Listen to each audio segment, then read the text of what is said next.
बिस्मिल्लाहिर्रहमानिर्रहीम। अस्सलाम वालेकुम।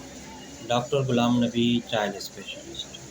आज का मौजू है न्यू बॉर्न केयर। जो बच्चे पैदा होते हैं उनकी शुरू के दिनों में क्या क्या हिफाजत करनी चाहिए, बच्चों को कैसे घर पे हिफाजत कर सकते हैं, उनको हम न्यू बॉर्न केयर कहते हैं।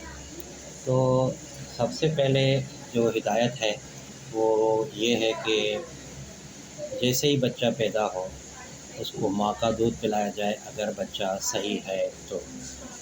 जो रिकमेंडेशंस हैं वर्ल्ड वाइड वो as soon as possible with in half hour, आधे घंटे के अंदर अंदर आप अपने बच्चों को माँ का दूध पिला सकते हैं। किसी मजबूरी के तहत अगर माँ की तबीयत ज़्यादा सीरियस है या सी सेक्शन जो होते हैं ऑपरेशंस के ज़रिए जो बच्चे पैदा होते हैं उनमें शुरू के दिनों में बच्चों का माँ का दूध नहीं आता है तो आप डोनर फीड जो रिश्तेदार लेडीज़ होती हैं वो भी दूध दे सकते हैं।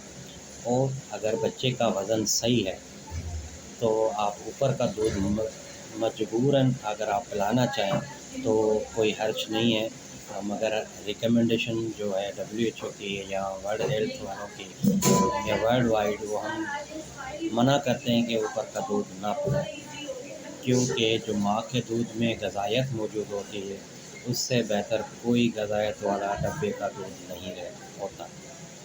तो बेस्ट माँ का दूध है। मजबूरन अगर आप ऊपर का दूध पिलाना पड़े तो आप ऊपर का दूध पिलाएं, ठीक है, किसी अच्छी कंपनी का, जैसे कि नान, मेजी, BF1, ठीक है।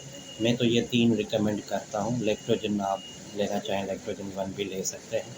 अगर बच्चों का वज़न कम है तो कमज़ोर बच्चों का भी दूध आता है, मगर जिन बच्चों का वज़न 2 किलो से कम है उनको आप कोशिश करें सिर्फ माँ का दूध या किसी और रिश्तेदार लेडीज़ का दूध, क्योंकि ऊपर के दूध से बच्चों को, जो कम वज़न वाले बच्चे होते हैं, उनको आंतों के इन्फेक्शन होने का ख़तरा रहता है।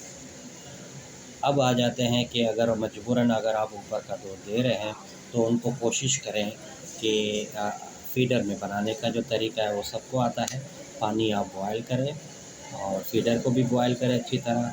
बनाने से पहले अच्छी तरह साबुन से हाथ धोएं और फिर आप उनको फीडर पे जो नंबर्स होते हैं 1 नंबर औंस तक या 2 नंबर तक आप पानी डालेंगे, उसके अंदर 2 चम्मच डालेंगे पाउडर के, या 1 नंबर तक पानी और 1 चम्मच डालेंगे। और कोशिश करें उन बच्चों को दूध बनाने के बाद कोशिश करें कि उनको आप दूध चम्मच से या सिरिंज से या ड्रॉपर से या छोटे कप या छोटे गिलास से पिलाएं, फीडर से ना पिलाएं। फीडर से पिलाने के 2 नुकसान हैं। एक तो जब फीडर को आप उल्टा करेंगे, ऐसे उल्टा करेंगे तो उसमें मिसाल के तौर पर ये फीडर है, तो फीडर को उल्टा करेंगे आप देखेंगे उसमें कतरा कतरा गिरता रहता है खुद ब खुद। और दूसरा, जो बच्चा जब जैसे दूध के लिए उनको सक करता है, पीने की कोशिश करता है, तो वो कतरे बहुत तेज़ी से आना शुरू करते हैं। अगर आप उसको कंपेयर करेंगे माँ के दूध के साथ, तो माँ के दूध के जो दूध होता है वो इतना आसानी से नहीं निकलता है, उसमें मेहनत करनी पड़ती है और थोड़ा-थोड़ा आता है, और ये फ़ायदेमंद होता है थोड़ा-थोड़ा आना, क्योंकि अगर तेज़ी से आता है तो वो सांस में भी जा सकता है, फंदा भी आ सकता है, और बच्चा अगर ज़्यादा पी ले तो वो बच्चों को पता नहीं चलता है, फिर वो उल्टी हो जाती है।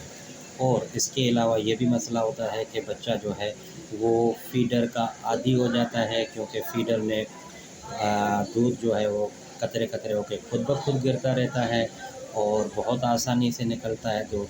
तो कंपेयर करेंगे माँ के दूध से तो वो बहुत मेहनत करनी पड़ती है, तो बच्चा मेहनत करना छोड़ देगा। तो आसान ज़ुबान में बच्चा जो है वो फीडर का आदी हो जाएगा और फीडर पीना छोड़ देगा। ये बेसिक चीज़ें हैं।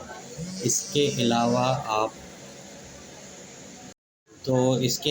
आप बच्चे को पैदाइशी हिफाजती टीके लगवाएंगे जिस हॉस्पिटल या करीबी सरकारी हॉस्पिटल में जाके, और सूरज की धूप खिलाएंगे।